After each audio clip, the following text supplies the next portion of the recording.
you know this, like you've been there making weight, and it's probably the hardest thing of fighting, isn't it? Is making weight. I always say in fighting, there's 3 sports. There's training, there's fighting, and there's weight cutting. Because there's some guys who are incredible in the gym, amazing in the gym, and they're technically fantastic. Comes to fight night and they bottle it. It's a completely different sport. Being able to walk to the ring or the cage and compete, like competition is different. And then weight cutting. They're 3 completely different sports. So to be an elite level, you have to be good at all 3 of them. Yeah, 100%. You have to be able to train at a very high elite level, which sometimes doesn't mean being the best, but showing up every day, having consistency, not getting injured is a big part of it, especially in MMA. I'm sure the same in boxing.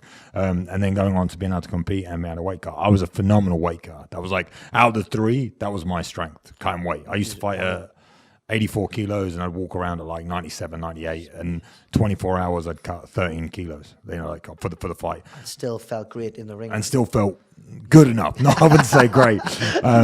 But I do know that's very different, especially at the Olympic level and the high sport level for boxing, because you guys don't do a big on-the-day weight cut. No, but that was the thing. With the heavier boys, they had a bigger gap. But for me, I was fighting at 51 and my allowance to walk around was 52.2. Yeah, so you can't walk, you're not even allowed to walk around. No, but I would. A time I've gone home and the train to visit family, I'd be blown back up to 60 kilo. Yeah. And then I've trained every day for 4 days. So on the weekend, I'm running the roads at 12 o'clock and 1 o'clock in the morning.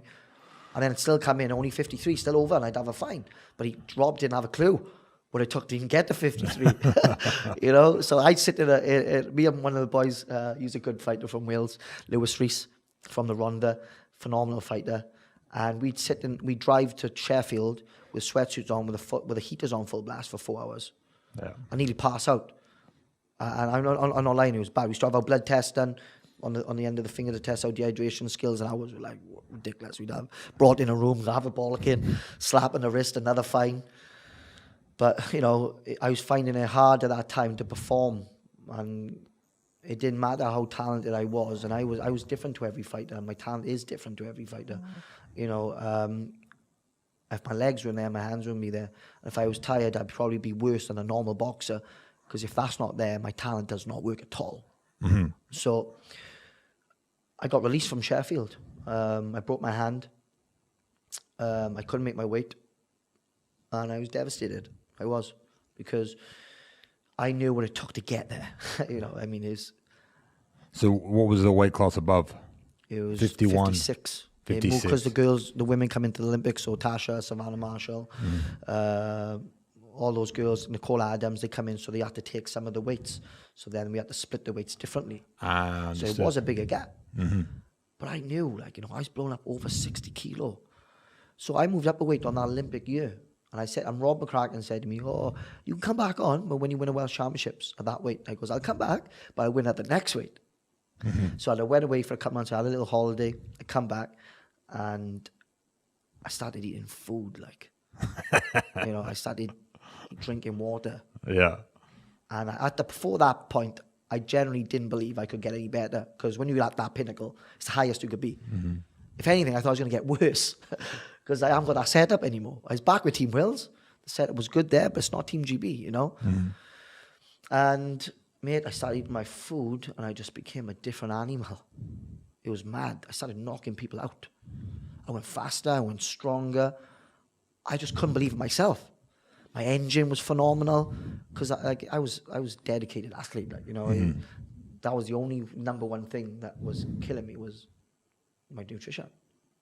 And even my nutritionist said to Rob, Rob, his body fat is in an unhealthy place to be. Mm-hmm.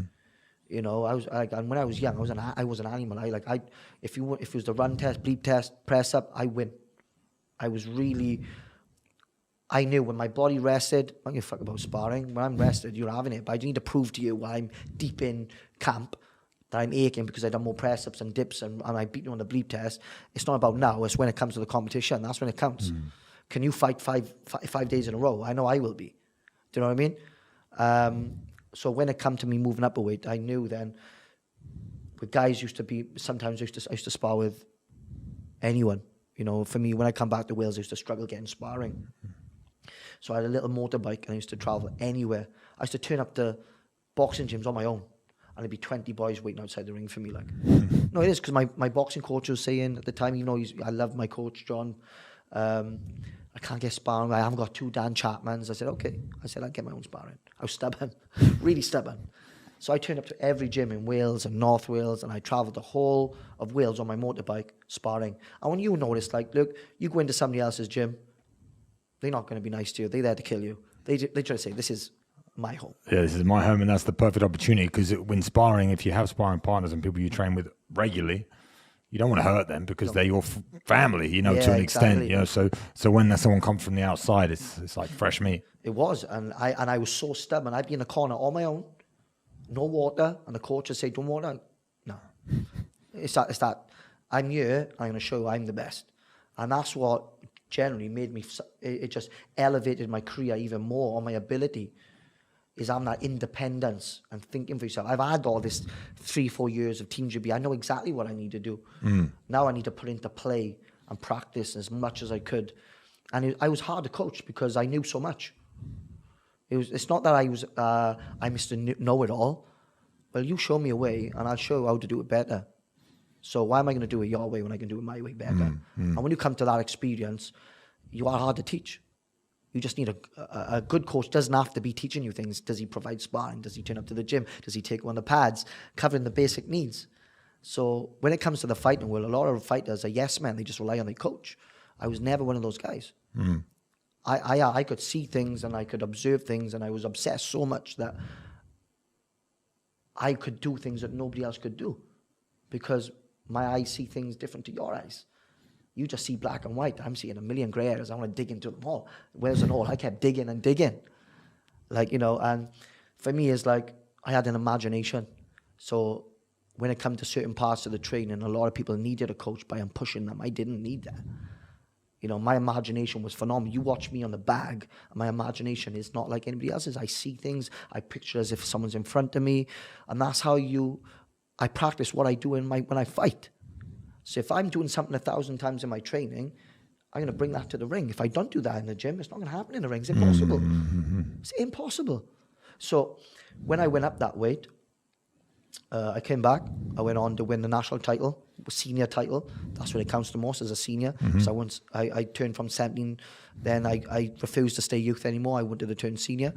And I beat JRS in a final, where the last time he beat me, and I hadn't lost. That was the first loss in like 15 years. And I beat him like 16-0 in the finals of the ABAs. And then I went on then to have Olympic box-off against Sean McGoldrick and beat him. So he would have been in the end, out of me and Luke Campbell in the World Championships, who would have gone to the Olympic Games. And then I had my motorcycle accident.